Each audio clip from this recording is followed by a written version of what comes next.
কবিগুরু রবি ঠাকুরের প্রতিবেশিনী কোপাই নদীর গহ্বর দখল করে চলছিল অবৈধ নির্মাণ।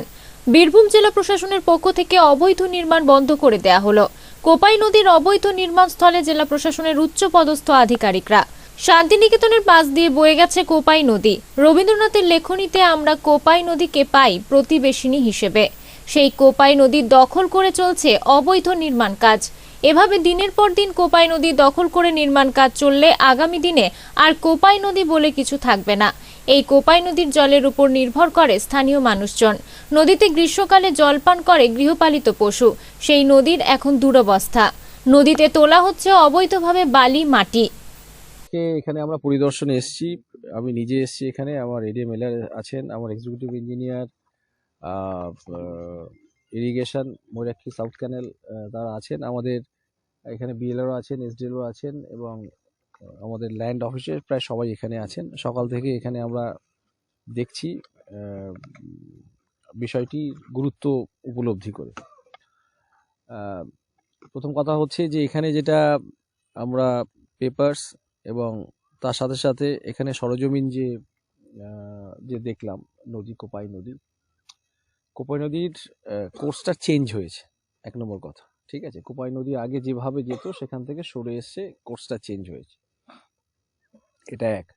দু নম্বর, এই কোপাই নদীর কাছে দাবি করা হয়েছে যে কিছু রায়তি প্লট আছে, সেই রায়তি প্লটে তারা কনস্ট্রাকশন শুরু করেছেন। এসে দেখলাম তো এখানে কনস্ট্রাকশন শুরু করেছে। এখন রায়তি প্লট যেগুলি আছে সেগুলি আমরা পর্যালোচনা করে দেখব যে সত্যি রায়তি প্লট আছে কিনা। হ্যাঁ, এটা এক। দুই, তিন নম্বর হচ্ছে নদী যেহেতু তার গতিপথ চেঞ্জ করেছে, মানে আমরা যে জায়গাটা দাঁড়িয়ে আছি, আমরা যদি এখন এই কবিমোহনপুর যে মৌজায় আমরা যদি এখন ওই দিকে মুখ করে দাঁড়িয়ে থাকি, তাহলে দেখব বাঁ দিকের নদী গতিপথ চেঞ্জ করে ডান দিকে চেপে এসছে। স্বভাবতই মনে করা হচ্ছে যে আমাদের এখানে যে জমিগুলি আছে সেই জমিগুলির কাছে এগুলি আছে। যদিও এই কোপাই নদীর কোনো এমব্যাঙ্কমেন্ট নেই, ঠিক আছে, বাঁধ বলতে যেটাকে বুঝি সেটা নেই। কিন্তু আরেকটি তথ্য যেটা, সেটি হচ্ছে যে আমরা জানি 2013 সালে একটি মামলার পরিপ্রেক্ষিতে আমাদের 11টি মৌজায় সেখানে কোনো ধরনের কোনো কনস্ট্রাকশন, কনভার্সন বা ইত্যাদি কিছু করা যায় না, ঠিক আছে। সুতরাং এইটা আজকে যে পরিদর্শন হলো এবং কাগজপত্র যতটুকুনি দেখালো, আরো বিশদভাবে আমরা দেখব। আমরা নিজেদের মধ্যে কথাও বললাম বা ইত্যাদি। এখানে যত ধরনের কনস্ট্রাকশন, সমস্ত কনস্ট্রাকশন বন্ধ করার নির্দেশ দেয়া হলো। কেন বারণ করলো?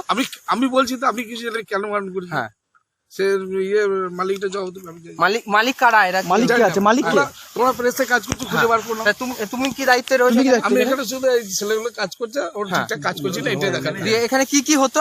কি হবে এখানে? এখানে কি হতো, মানে কি করার জন্য? বলছিলেন মন্দির হবে, কিন্তু কটেজ হবে বলছিলেন। না, কি তৈরি করা হতো? কি তৈরি এখানে কি করে তৈরি হচ্ছে দেখতে? কি বলো?